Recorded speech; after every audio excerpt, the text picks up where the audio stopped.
आज के किस स्टडीज के इस लेक्चर में बात करेंगे। आपको डाइवोर्स भी लेनी है और मेंटेनेंस और एलुमनी भी नहीं देना है, और वो भी हमेशा हमेशा के लिए। आप मेंटेनेंस और एलुमनी से मुक्ति चाहते हैं तो आपको कुछ पेपर्स की आवश्यकता पड़ेगी, कुछ कागज आपको कोर्ट के अंदर जमा करवाने होंगे।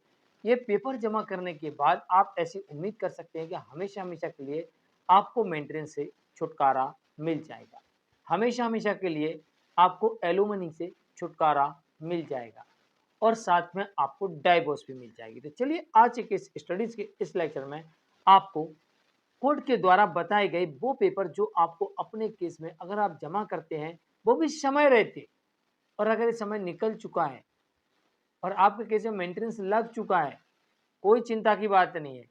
अभी भी आप उस मेंटेनेंस के आदेश को इन पेपर्स की वजह से रद्द करवा सकते हैं, बंद करवा सकते हैं, और ये हमेशा हमेशा के लिए बंद हो जाएगा। आज के बाद आपको कभी भी अब नहीं देना पड़ेगा।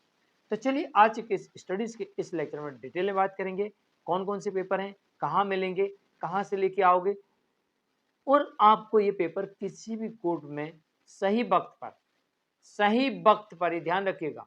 सही वक्त क्या है पेपर जमा करने का? शुरुआत का, जब आप केस फाइल करते हो या फिर सामने वाला यानी कि जो आपकी पत्नी वो आपके ऊपर केस फाइल करती है, और 3, 4, 5 तारीख बस इनके भीतर ही आपको जमा कर देने हैं। ये नहीं कि हम बाद में करेंगे, अभी तो वो देगी, ये होगा, वो ना, ये कुछ नहीं, आपको पहले ही जमा कर देने, तब जाके आपको एक बड़ा बेनिफिट मिलेगा। और मान लो गलती आप कर चुके हो और नहीं जमा किए तो कोई चिंता की बात नहीं, कोई चिंता की बात नहीं, हो गया आदेश, हो जाने दो, आप फिर से मेंटेनेंस को रद्द करवा सकते हैं। हाँ, एलुमनी दे दी आपने तो उसे वापस लेना थोड़ा मुश्किल होगा, क्योंकि कैसे लोग। जय जिनेंद्र हूँ क्रिश्चियन। वीडियो को लाइक और शेयर कर दीजिए, और इस तरह के जजमेंट्स पाने के लिए दिए गए नंबर पर आप हमें व्हाट्सएप पर संपर्क कर सकते हैं। चलिए शुरुआत करते हैं।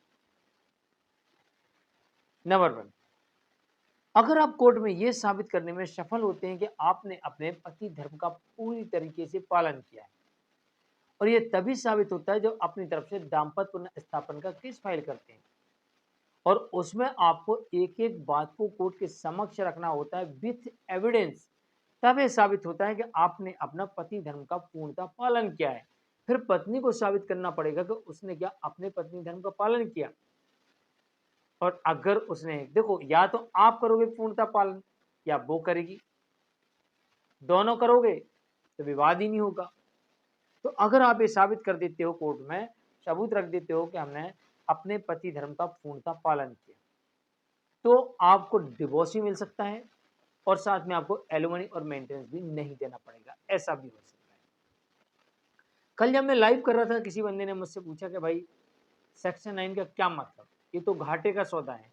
तो आज मैं उनको कहना चाहूंगा घाटे का सौदा नहीं है, ये फायदे का सौदा। और लाइव में ही मैंने किया, बोला था उनको कि इतने फायदे हैं कि ऐसा समझ के चलो कि सांप ने काट दिया आपको, अब आप उसका जहर उतार रहे हो,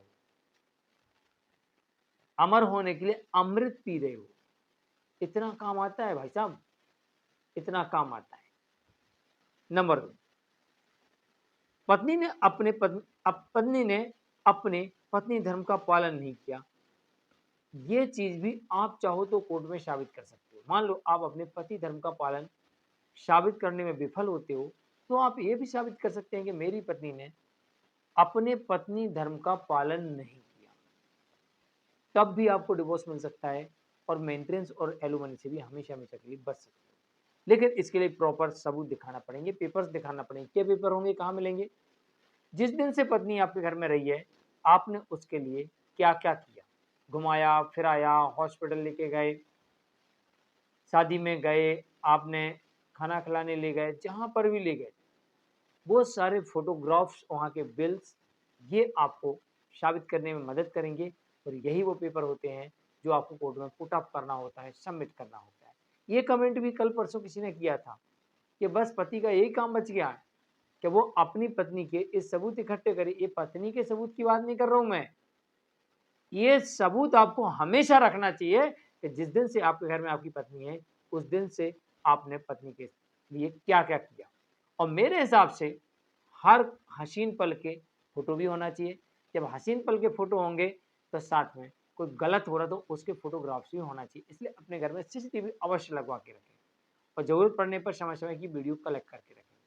भई आप कहीं घूमने जाते हो, फिरने जाते हो तो उसका टिकट लीजिए, बिल लीजिए जीएसटी वाला, ऑनलाइन ट्रांज़ैक्शन करिए। इससे सरकार को फ़ायदा भी होगा और आप भी सेफ रहेंगे। ये आपको फ़ायदे होंगे।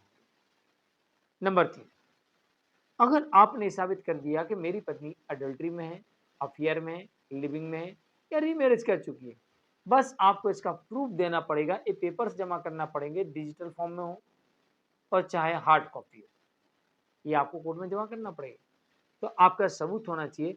अगर ये सबूत आप कोर्ट में जमा कर देते हैं, तो आपको कुछ नहीं देना पड़ेगा और साथ में डिवोर्स भी मिल जाएगा। नंबर 4, अगर आप ये आरोप लगाते हो कि आपकी पत्नी ने आपके साथ मेंटल क्रूरल्टी या फिजिकल क्रूरल्टी की या आर्थिक नुकसान पहुंचाया, तब भी ये डिवोर्स का ग्राउंड बनता है और इसके आधार पर आपको मेंटेनेंस और एलिमनी भी नहीं देना पड़ेगा और डिवोर्स भी मिल जाता है। ऐसा भी हो सकता है। नंबर 5, आपने अपनी पत्नी के कमाई के सबूत, पत्नी शादी के पहले कितना कमा रही थी, शादी के बाद कितना कमा रही है, वर्तमान में कितना कमा रही है, क्या क्वालिफिकेशन है, किस पद पर रह चुकी है, वर्तमान में किस पद पर है, क्या काबिलियत है, क्या हुनर है, इन सब के प्रूफ भी अगर आपके पास है तो बहुत अच्छी बात है। नहीं है तो इसके प्रूफ लेके आइए और ये प्रूफ आप कोर्ट में गवाह के द्वारा प्रस्तुत करवा सकते हैं और एविडेंस के द्वारा। तो जब जॉब कर रही थी जहाँ पर, वहाँ पर आपको आरटीआई लगाना होगी, चाहे वो प्राइवेट कंपनी हो चाहे वो सरकारी हो। आपको वहाँ आरटीआई लगाना है और आरटीआई से वहाँ से जवाब मांगना है। आरटीआई से आपको प्राइवेट और सरकारी दोनों संस्थाओं से अपने पार्टनर की इनकम की जानकारी मिल जाएगी, प्रोविडेंट फंड की जानकारी भी मिल जाएगी। ये जानकारी मिल सकती है ऐसे कोर्ट के आदेश से। तो अगर वो बिजनेस करती थी या कर रही है तो आप सेल टैक्स में, इनकम टैक्स में आरटीआई लगा सकते हैं। अगर वो जॉब कर रही थी या कर रही है तो जहाँ कर रही है उस कंपनी में आप आरटीआई लगा सकते हैं और वहाँ से आरटीआई लगाकर आप इस पेपर कलेक्ट करके और कोर्ट में सबमिट कर सकते हैं। इससे पत्नी की आमदनी साबित हो जाएगी। अब ये नहीं मिल रहा है, आपके पास बैंक अकाउंट है तो जिस बैंक में सैलरी आ रही है, ट्रांजैक्शन हो रहा है, उस बैंक का खाता नंबर, बैंक का नाम और साथ में किस स्थान पे, ये जानकारी भरकर आप एक आवेदन प्रस्तुत करिए और न्यायालय से निवेदन करिए कि वो बैंक से सीधे डिटेल बुलवा लें। तो इससे भी आप मेंटेनेंस और एलिमनी से बच सकते हैं। जानकारी कैसी लगी कमेंट में जरूर लिखिए, वीडियो को लाइक शेयर कर दीजिए। मिलते हैं एक और स्टडीज के एक और लेक्चर में। आज के लिए इतना ही, नमस्कार।